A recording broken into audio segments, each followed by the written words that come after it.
Welcome back to the channel student. तो आज हम लोग करने वाले हैं क्लास नाइन्थ का जो साइंस का मॉडल पेपर आया है इसे करेंगे। ठीक है। ये 2021 टू 22 सेशन का है और ये बहुत ही इंपॉर्टेंट क्वेश्चन है। इसमें सारा जो फर्स्ट टर्म एग्जाम होने वाला है उसी से रिलेटेड ये मॉडल पेपर है, तो ध्यान से करेंगे।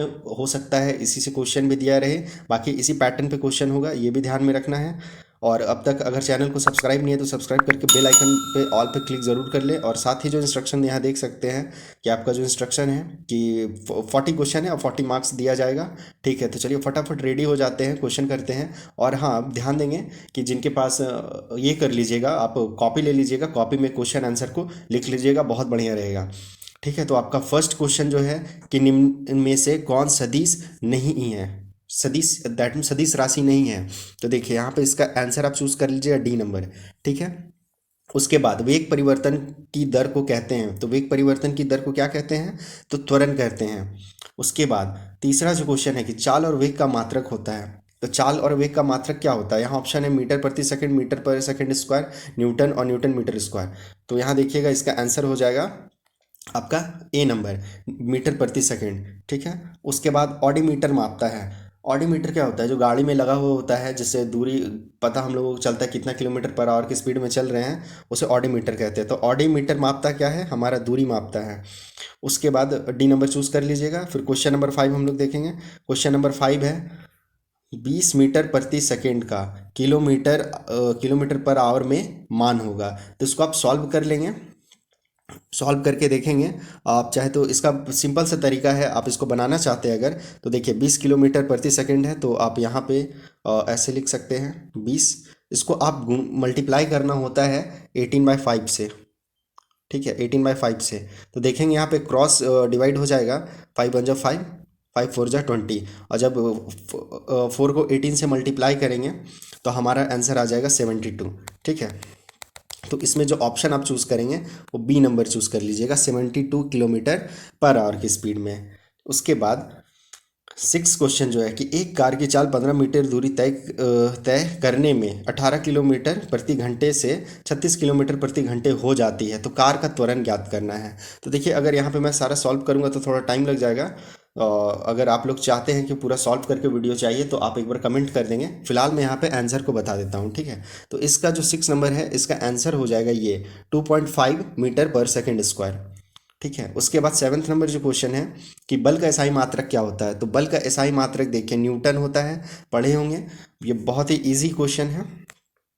साइंस का क्वेश्चन लगभग अगर देखा जाए तो काफ़ी इजी इजी ही है। जैसे देखिए एक न्यूटन किसके बराबर होता है, एक न्यूटन 1 केजी मीटर पर सेकंड स्क्वायर होता है, या फिर 1 केजी सेंटीमीटर पर स्क्वायर होता है, या फिर 1 ग्राम मीटर पर सेकंड स्क्वायर होता है, या फिर 1 केजी मीटर पर सेकंड होता है। ठीक है। तो इसका आंसर आपका हो जाएगा ए नंबर। ठीक है, आप ये ए नंबर लिख लीजिएगा, 1 केजी मीटर पर सेकंड स्क्वायर। उसके बाद नाइन्थ क्वेश्चन जो है कि तीन पिंडों ए बी सी के द्रव्यमान क्रमशः 5 केजी, 2 केजी और 10 केजी है, तो इनमें किसका जड़त्व सबसे कम होगा। तो यहाँ देख सकते हैं 2 केजी है, तो किसका जड़त्व सबसे कम होगा। बीच में ए बी सी, ये वाला जो हो गया ए हो गया, ये वाला आपका बी हो गया और ये वाला आपका सी हो गया, तो किसका जड़त्व कम होगा। तो जाहिर सी बात है इसमें जो बी नंबर है आपका, बी का जड़त्व सबसे कम होगा, तो बी नंबर चूज कर लेंगे। उसके बाद 10 नंबर जो क्वेश्चन है आपका कि 1 केजी द्रव्यमान पर 1 न्यूटन का बल लगाने पर उत्पन्न त्वरण का मान होगा, उत्पन्न त्वरण का मान क्या होगा। तो इसमें आप चूज कर लेंगे डी नंबर ऑप्शन, 1 मीटर पर सेकंड स्क्वायर। ठीक है। उसके बाद जो आपका है न्यूटन की गति का पहला नियम से मिलता है, तो न्यूटन की गति का पहला नियम से हमें क्या मिलता है, तो आप देखेंगे कि यहाँ पे जड़त्व की परिभाषा हमें मिलेगी न्यूटन की गति का पहला नियम से। ठीक है। उसके बाद 12 नंबर क्वेश्चन देखते हैं। न्यूटन गति के कौन से नियम से बल मापने का सूत्र मिलता है। तो अगर आपने पढ़ा होगा गति का नियम तो देख लेंगे, इसमें जो है आपका ये दूसरा नियम हो जाएगा। ठीक है, दूसरा नियम है। उसके बाद जी का मान होता है, जी का क्या मान होता है, जी मतलब ग्रेविटी, तो क्या मान होता है उसका वो देखना है। 9.8 न्यूटन, 9.8 मीटर पर सेकेंड स्क्वायर, 9.8 सेंटीमीटर पर सेकेंड स्क्वायर और 98 मीटर पर सेकेंड स्क्वायर। तो इसमें देखिए आपका सही आंसर हो जाएगा ये बी नंबर, 9.8 मीटर पर सेकेंड स्क्वायर। ठीक है। उसके बाद 40 नंबर क्वेश्चन है 60 केजी द्रव्यमान के किसी मनुष्य पर चंद्रमा पर भार होगा, यहाँ पे देखिए जी बराबर दिया हुआ है 10 मीटर/सेकंड स्क्वायर। तो उसको आपको कैलकुलेट करना है, कैलकुलेट कीजिएगा तो इसका आंसर आपका आएगा 100 न्यूटन। ठीक है, सी नंबर चूज़ कर लेंगे।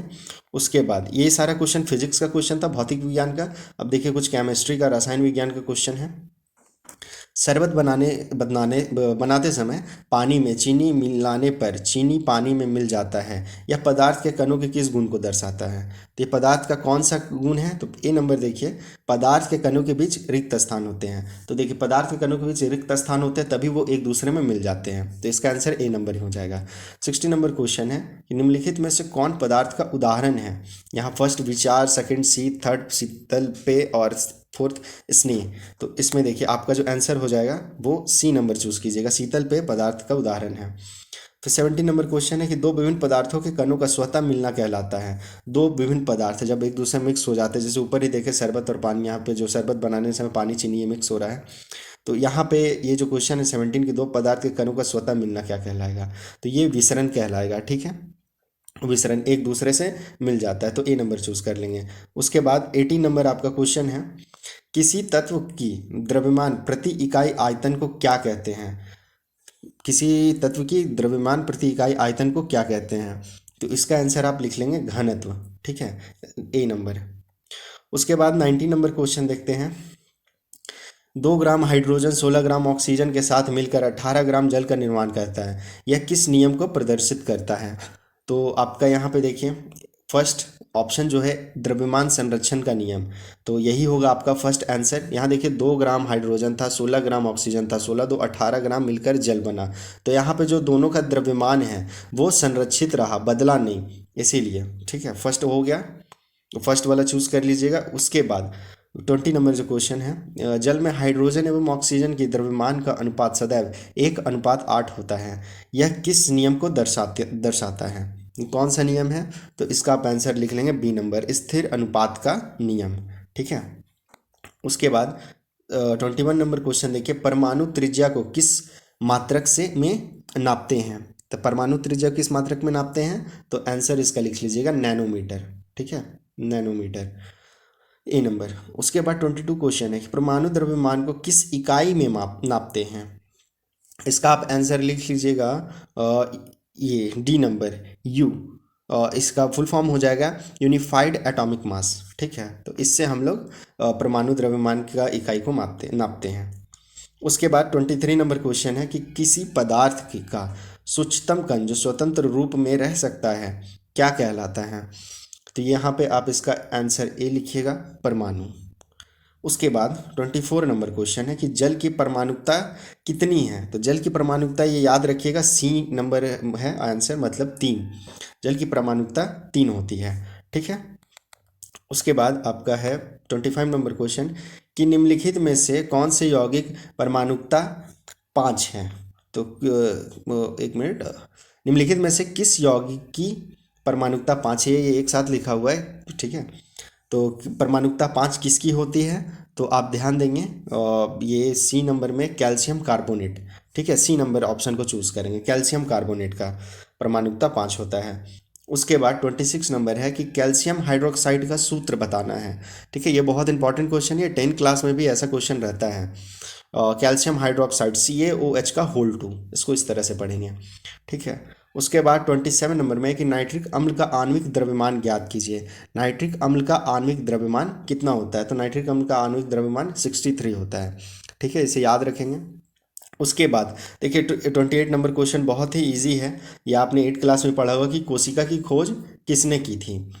कोशिका की खोज किसने की थी? तो यहाँ सिंपल है, रॉबर्ट हुक, 8 क्लास के बुक में भी है, रॉबर्ट हुक ने कोशिका की खोज की थी। उसके बाद 29 नंबर क्वेश्चन देखिए कि निम्नलिखित में से कौन जीव एक कोशिकीय है? तो कौन एक कोशिकीय है? पैरामीशियम, कवक, आम और अंडाणु। तो अंडाणु भी होता है बट अंडाणु क्या या जीव नहीं है। ठीक है, इसीलिए इसका आंसर आप ए नंबर चूज कर लीजिएगा, पैरामीशियम। उसके बाद 30 नंबर क्वेश्चन है कि पादप कोशिका की सबसे बाहरी परत क्या है? पादप कोशिका की सबसे बाहरी परत को मतलब क्या कहते हैं? तो जब आप कोशिका पढ़े होंगे तो उसमें पादप कोशिका को जब पढ़े तो देखिए इसका हो जाएगा कोशिका भित्ति। कोशिका का जो सबसे बाहरी परत होता है उसको कोशिका भित्ति कहते हैं। बी नंबर आंसर चूज कर लीजिएगा। उसके बाद कोशिका भित्ति बनी होती है, तो कोशिका भित्ति किस चीज़ की बनी होती है? तो कोशिका भित्ति जो होती है वो सेल्यूलोस की बनी होती है। सी नंबर ऑप्शन चूज कर लीजिएगा। उसके बाद क्वेश्चन नंबर 32 देखिए। कोशिका झिल्ली का कोशिका के बाहर से अपने भोजन तथा अन्य पदार्थों के ग्रहण करने की प्रक्रिया को क्या कहते हैं? तो इस प्रक्रिया को हम लोग देखिएगा, हाँ, इंडोसाइटोसिस, ठीक है। बी नंबर ऑप्शन जो है इंडोसाइटोसिस कहते हैं। उसके बाद 33 नंबर क्वेश्चन है कि कोशिका में अनुवांशिक गुणों की सूचना कहाँ होती है? तो कोशिका में अनुवांशिक गुणों की सूचना हमें कहाँ पे रखी, मतलब स्टोर रहती है? तो यहाँ पे देखिए, ये आप इसका आंसर चूज कर लीजिएगा गुणसूत्र में, ठीक है, गुणसूत्र में होती है। उसके बाद 34 नंबर क्वेश्चन हो जाएगा कि लाइसोसोम कौन बनाता है? तो लाइसोसोम कौन बनाता है? तो ये डी नंबर जो है आपका गोल्जी उपकरण, ये चूज कर लीजिएगा। गोल्जी उपकरण आपका लाइसोसोम बनाता है। उसके बाद 35 नंबर क्वेश्चन है, किसी विशेष कार्य को करने के लिए कोशिका एक विशेष समूह बनाती है। इस समूह को क्या कहते हैं? इस समूह को क्या कहते हैं? अंग, अंगतंत्र, उत्तक या विशिष्टि। तो देखिए, इसमें आप आंसर चूज कर लेंगे सी नंबर, उत्तक, ठीक है। जैसे कोशिका, बहुत सारे कोशिका मिलते हैं तो उत्तक बन जाते हैं, और बहुत सारे उत्तक मिल करके अंग का निर्माण करते हैं, ठीक है। तो 36 नंबर क्वेश्चन है कि तना के शीर्ष शीर्ष भाग में कौन उत्तक पाए जाते हैं? तो कौन से उत्तक पाए जाते हैं? तो इसका जो आंसर हो जाएगा ए नंबर, विभाज्य उत्तक, ठीक है। उसके बाद 37 नंबर क्वेश्चन है कि पौधों में पत्तियां द्वारा बने हुए भोजन का संवहन पौधों के सभी भागों में कौन उत्तक करता है? तो कौन सा उत्तक करता है? तो यहाँ पे इसका आंसर देखिए फ्लोएम होगा। फ्लोएम जो है भोजन का संवहन करता है पौधों में। उसके बाद 38 नंबर क्वेश्चन जो है आपका, अस्थि एवं मांसपेशी को जोड़ने वाली रचना है। अस्थि और मांसपेशी को कौन जोड़ता है? तो इसका आंसर आप चूज कर लीजिएगा बी नंबर, टेंडेन, ठीक है। टेंडेन अस्थि और मांसपेशी को जोड़ने वाली रचना है। उसके बाद 39 नंबर क्वेश्चन है कि नारियल के रेशे में कौन से ऊतक पाए जाते हैं? तो नारियल के रेशे में देखिएगा कौन से ऊतक हैं, आपका यहाँ आंसर जो है सी नंबर, स्क्लेरेकाइमा है, ठीक है, उसे लिख लेंगे। उसके बाद लास्ट क्वेश्चन जो है 40 नंबर की, अस्थि एक उत्तक है। अस्थि एक उत्तक है, तो मतलब किस तरह का उत्तक है ये आपको बताना है। तो यहाँ ऑप्शन है संयोजी, तंत्रिका, एपिथीलियम और पेशीय। तो इसका आंसर आप चूज कर लीजिएगा ए नंबर, संयोजी उत्तक है, ठीक है। इस तरह से आपका ये 40 क्वेश्चन कंप्लीट हो गया। तो जैसा मैंने बताया कॉपी में ज़रूर लिख लेंगे और एक बार रिवीजन कर लेंगे जिससे याद रहे। और वीडियो अच्छा लगा हो तो लाइक ज़रूर करें और चैनल को सब्सक्राइब कर लें। और जो भी है आगे का मॉडल सेट का जो क्वेश्चन है उसका मैं अभी बनाऊंगा। अभी सेट 1 मैं कर रहा हूँ, उसके बाद एक बार पूरा सेट 2 को भी देख लेंगे। जितना भी सब्जेक्ट है वो सारे को करेंगे, ठीक है। तो फिर मिलते हैं हम लोग नेक्स्ट वीडियो में, तब तक के लिए बाय एंड टेक केयर।